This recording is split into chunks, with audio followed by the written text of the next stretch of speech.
నమస్తే, నేను మీ సతీష్. తిరుమలలో అనేక వివాదాలకు కేంద్ర బిందువుగా నిలిచినటువంటి రమణ దీక్షితులపై టీటీడీ పాలక మండలి కీలక నిర్ణయం తీసుకుంది. ఆయన్ని ఏదైతే ఇంతకాలం గౌరవ ప్రధాన అర్చకులుగా ఉన్నటువంటి రమణ దీక్షితుల్ని ఆ పదవి నుంచి తొలగించింది. అదే క్రమంలో తాజాగా ఆయన పైన అనేక కేసులు కూడా నమోదైనటువంటి పరిస్థితి. అయితే ఇంతకాలం జగన్మోహన్ రెడ్డికి ఎంతో అనుకూలంగా వ్యవహరిస్తూ వచ్చినటువంటి రమణ దీక్షితుల పట్ల ఈ రోజున మళ్ళీ అదే జగన్ ప్రభుత్వం, టీటీడీ బోర్డు కూడా ఈ రకమైనటువంటి నిర్ణయాలు తీసుకోవడానికి కారణాలు ఏమిటి అనేటువంటి అంశాలు మనతో చర్చించేందుకు సీనియర్ జర్నలిస్ట్ సత్యమూర్తి గారు ఉన్నారు. సార్ నమస్తే. నమస్కారం అండి. సార్, గతంలో కూడా చూసాము అనేక వివాదాలకి కేంద్ర బిందువుగా నిలిచినటువంటి వ్యక్తి రమణ దీక్షితులు. అందులోనూ ఈ రోజున అన్నటువంటి ముఖ్యమంత్రి జగన్మోహన్ రెడ్డి గారి కోసం ఆనాటి నుంచి కూడా పనిచేస్తున్నట్లు వచ్చిన అనేక ఉదంతాలు, అనేక ఘటనలు కూడా చూసాం. ఈ రోజున అదే రమణ దీక్షితుల పైన జగన్ ప్రభుత్వంలో కేసులు నమోదైన, నిన్నగా మొన్న ఒక కేసు కూడా నమోదు చేశారు. అలాగే ఈ రోజున ఆయన్ని ప్రధాన అర్చకులుగా ఉన్నటువంటి ఆ పదవిని కూడా తొలగించారు. ఎలా చూడొచ్చు అసలు? ఇప్పుడు వెంకటరమణ దీక్షితులు అంటే ఆయన తిరుమలలో ప్రధాన అర్చకుడుగా ఉండేవాడు. అంటే సాక్షాత్తు కలియుగ దైవమైన శ్రీ వెంకటేశ్వర స్వామి సన్నిధిలో ఉంటాడు. చాలా పవిత్రమైన వ్యక్తిగా వెంకటరమణ దీక్షితుల్ని అందరూ అనుకునేవాళ్ళు. చాలామంది వెంకటేశ్వర స్వామికి ఒక దండం పెట్టి ఈయనకు ఒక దండం పెట్టేవాళ్ళు. ఎందుకు అంటే అనునిత్యం వెంకటేశ్వర స్వామితో ఉంటాడు కాబట్టి.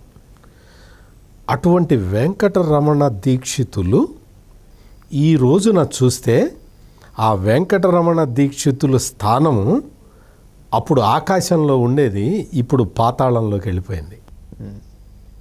స్వార్థం, నిలువెత్తు స్వార్థానికి ప్రతిరూపంగా వెంకటరమణ దీక్షితులు మారిపోయాడు.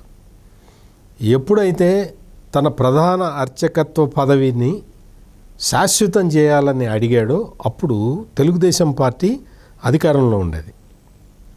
చంద్రబాబు నాయుడు దానికి ఒప్పుకోలేదు. మీకు రిటైర్మెంట్ అయిన తర్వాత మీ వంశంలో వాళ్ళకే, వేరే వాళ్ళకి అవకాశాలు వచ్చేస్తాయి, మీరు పక్కకి తప్పుకోవాలి అని చెప్తే చంద్రబాబు నాయుడు మీద కోపం పెంచుకున్నాడు వెంకటరమణ దీక్షితులు. ఆ రోజు నుంచి వెంకటరమణ దీక్షితుల క్యారెక్టరు పతనం అవుతూ వచ్చింది. ఇప్పుడు నీకు మానవ మాతృడు కాబట్టి ఏదైనా కోరిక ఉంటే ఉండొచ్చు. మానవ మాతృడు ఎంత వెంకటేశ్వర స్వామి సన్నిధిలో ఉన్నా ఆయన కూడా మనిషే కాబట్టి కోరికలు ఉండటంలో తప్పు లేదు. అంటే నా ఉద్దేశం ప్రకారం కోరిక కోరుకోవటం, దాన్ని ఎట్లా నెరవేర్చుకోవాలో చూడటం కూడా తప్పని నేను అనుకోను.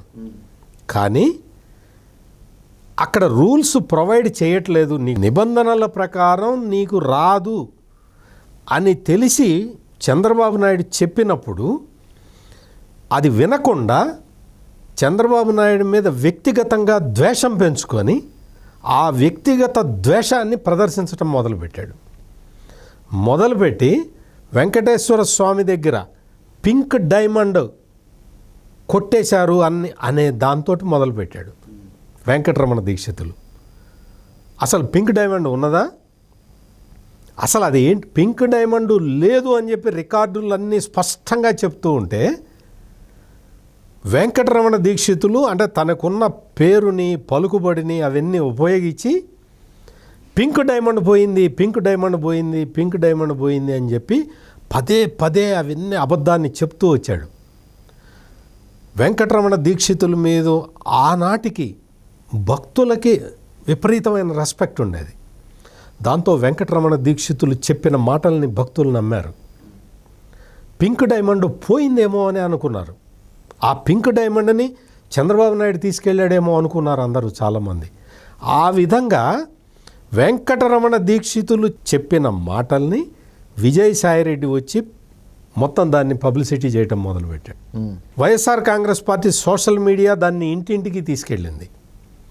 వెంకటరమణ దీక్షితులు చివరికి వచ్చి హైదరాబాదులో ప్రెస్ క్లబ్లో క్రిస్టియన్ సంఘాల వాళ్ళు వెనక కూర్చొని ఉండగా ప్రెస్ కాన్ఫరెన్స్ పెట్టి అంతకాలం తాను పనిచేసిన తిరుమల దేవస్థానం మీద ఆరోపణలు చేశాడు. వెంకటేశ్వర స్వామి హుండీలో కానుకలు వేయొద్దు అని చెప్పి భక్తులకి పిలిపించాడు. కానుకలన్నీ స్వామి కైంకర్యానికి ఉపయోగపడలేదు అని చెప్పాడు.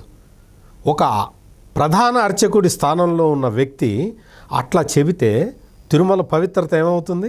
ఆ రోజున ముఖ్యమంత్రిగా చంద్రబాబు నాయుడు తీసుకున్న కొన్ని నిర్ణయాలు ఆయనకి నచ్చకపోతే తల ఉంచుకొని వెళ్ళిపోవాలి. లేదు తన వాదన ఏదన్నా ఉంటే చంద్రబాబు నాయుడుతో చెప్పుకోవాలి. చంద్రబాబు నాయుడు కూడా స్థానికుడే కాబట్టి వినటానికి అవకాశం ఉంది.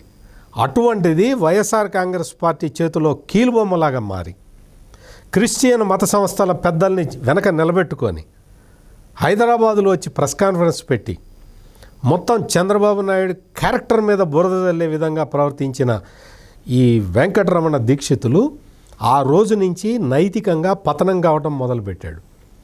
కేవలం తన పదవి కోసం జగన్మోహన్ రెడ్డి ఏం చెబితే అది చెప్పాడు భక్తులకి. తిరుమల మీద ఒక ఒక ఒక రకమైన అనుమాన మేఘాలు కమ్మేలాగా చేశాడు వెంకటరమణ దీక్షితులు. అనుమాన మేఘాలు కమ్మిన తర్వాత ఆ అనుమాన మేఘాలన్నీ చంద్రబాబు నాయుడు వైపు వెళ్ళేలాగా చేశాడు. విజయసాయిరెడ్డి, వెంకటరమణ దీక్షితులు వీళ్ళిద్దరే చేసింది. ఈ మొత్తం చేసిన తర్వాత ఏమనుకున్నాడు అంటే చంద్రబాబు నాయుడు దిగిపోవాలి, దిగిపోయిన తర్వాత జగన్మోహన్ రెడ్డి రావాలి, జగన్మోహన్ రెడ్డి వచ్చిన తర్వాత నాకు మళ్ళీ తిరుమల ప్రధాన అర్చకుడి పోస్ట్ ఇస్తాడని చెప్పి కలలుగన్నాడు వెంకటరమణ దీక్షితులు. కలలుగని జగన్మోహన్ రెడ్డి ఏం చెబితే అది చేసేసాడు. మొత్తం అదే విధంగా ప్రచారం చేశాడు. తర్వాత జగన్మోహన్ రెడ్డి అధికారంలోకి వచ్చాడు. జగన్మోహన్ రెడ్డి అధికారంలోకి వచ్చిన దగ్గర నుంచి జగన్మోహన్ రెడ్డి నైజం వెంకటరమణ దీక్షితులకి తెలీదు. వెంకటరమణ దీక్షితులు సన్నిహితులు చాలామంది చెప్పారు, జగన్కి నీ మీద ప్రేమ ఉండటానికి ఆస్కారం లేదయ్యా, నిన్ను వాడుకొని వదిలేస్తాడయ్యా, నువ్వు జాగ్రత్తగా ఉండు అని చెప్పినా కానీ వెంకటరమణ దీక్షితులు వినలేదు. వెంకటరమణ దీక్షితులు ఆయన సన్నిహితులు చాలామంది చెప్పారు, చెప్పినా వినలా. జగన్మోహన్ రెడ్డి రావాలి, నాకు మళ్ళీ ప్రధాన అర్చకుడు పదవి ఇవ్వాలి అని చెప్పి అదే అనుకున్నాడు, అదే విధంగా చేశాడు. కానీ జగన్మోహన్ రెడ్డి వెంకటరమణ దీక్షితుల్ని వాడుకొని వదిలేశాడు. తర్వాత ఆగమశాస్త్ర సలహాదారుడు అని పోస్ట్ ఇచ్చాడు. ఆగమశాస్త్ర సలహాదారుడు పోస్టు ఆ జీవో తీసుకోగానే నాకు ఈ పోస్ట్ అక్కర్లేదు అని చెప్పి చెప్పేశాడు. ఈ పోస్ట్ నాకు అవసరం లేదు అని చెప్పి ఆ తర్వాత మళ్ళీ పైరవీ చేసుకోవటం మొదలుపెట్టాడు. ఆ తర్వాత ధర్మారెడ్డి వచ్చి కూర్చున్నాడు. ధర్మారెడ్డి ఆ తర్వాత చాలా ప్రయత్నాలు చేశాడు. జగన్మోహన్ రెడ్డి అపాయింట్మెంటే ఇవ్వలేదు. సుబ్బారెడ్డి మీద వెళ్ళి అప్పుడు టీటీడీ చైర్మన్గా ఉన్న సుబ్బారెడ్డికి వ్యతిరేకంగా పనిచేశాడు, ధర్మారెడ్డికి వ్యతిరేకంగా పనిచేశాడు. నిన్న మొన్న ధర్మారెడ్డి ఒక క్రిస్టియన్ అని చెప్పేశాడు. ఈ వీడియోలన్నీ బయటకు వచ్చినాయి. మీకు ఒక విషయం చెప్పాలి సతీష్ గారు, ఆ రోజున తన మీద ఎంత దుష్ప్రచారం చేసినా చంద్రబాబు నాయుడు వెంకటరమణ దీక్షితుల మీద పోలీస్ కేసు పెట్టలేదు. అవును, చాలామంది వెళ్ళి చంద్రబాబు నాయుడుతో చెప్పారు ఆ రోజున, ఏమంటే మీ గురించి ఇట్లా పింక్ డైమండ్ అని అదని ఇదని వ్యతిరేకంగా ప్రచారం చేస్తున్నాడండి, మీరు ఏదైనా చర్యలు తీసుకోండి అంటే చంద్రబాబు నాయుడు ఒక్కటే మాట చెప్పాడు, నేను వెంకటేశ్వర స్వామి భక్తుడిని, నాకు ఈ మానవ మాతలు ఎవరు వీళ్ళు చేసేవి ఏవి నాకు ఇది కాదు, నేను ఎట్టి పరిస్థితుల్లో వెంకటరమణ దీక్షితుల మీద చర్యలు తీసుకోను అని చెప్పాడు చంద్రబాబు నాయుడు. కానీ జగన్ అట్లా కాదు కదా. ఈ వెంకటరమణ దీక్షితులు ఎప్పుడైతే తన పరివారానికి అడ్డం వస్తున్నాడో, తన పరివారం అంటే ఎవరు, అంతకుముందు సుబ్బారెడ్డికి అడ్డం వచ్చాడు, తర్వాత కరుణాకర్ రెడ్డికి అడ్డం వస్తున్నాడు, ఇప్పుడు ధర్మారెడ్డికి ఈవో ధర్మారెడ్డికి అడ్డం వస్తున్నాడు. జగన్ ఉపేక్షించలే, పోలీస్ కేసులు పెట్టించాడు. అవును, వెంకటరమణ దీక్షితులు ఈ రోజున చెంపలేసుకొని తప్పు ఒప్పుకొని వెంకటేశ్వర స్వామి దగ్గరికి వెళ్ళి క్షమాపణ అడగాలి. తను గతంలో చేసినవన్నీ తప్పులే అని నేరం ఒప్పుకోవాలి. అంటే పోలీసుల దగ్గర ఏం ఒప్పుకుంటాడో నాకు సంబంధం లేదు. కానీ ఒక ప్రధాన అర్చకుడిగా చంద్రబాబు నాయుడు మీద వెంకటరమణ దీక్షితులు చేసిన ఆరోపణలన్నీ తప్పైనా సరే చంద్రబాబు ఎటువంటి పోలీస్ కేసు పెట్టలేదు. ధర్మారెడ్డి క్రిస్టియన్ అని ఒక మాట అనగానే జగన్మోహన్ రెడ్డి కేసు పెట్టాడు. వెంకటరమణ దీక్షితులు ఇప్పటికైనా గ్రహించాలి ఎవరు ఎటువంటి వాళ్ళు అనేది.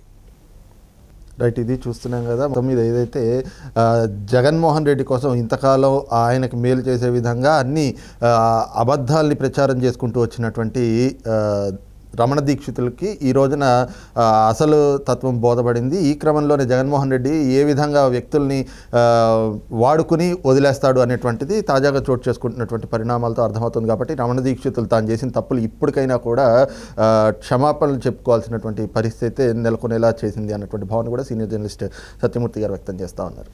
Thank you. నమస్కారం.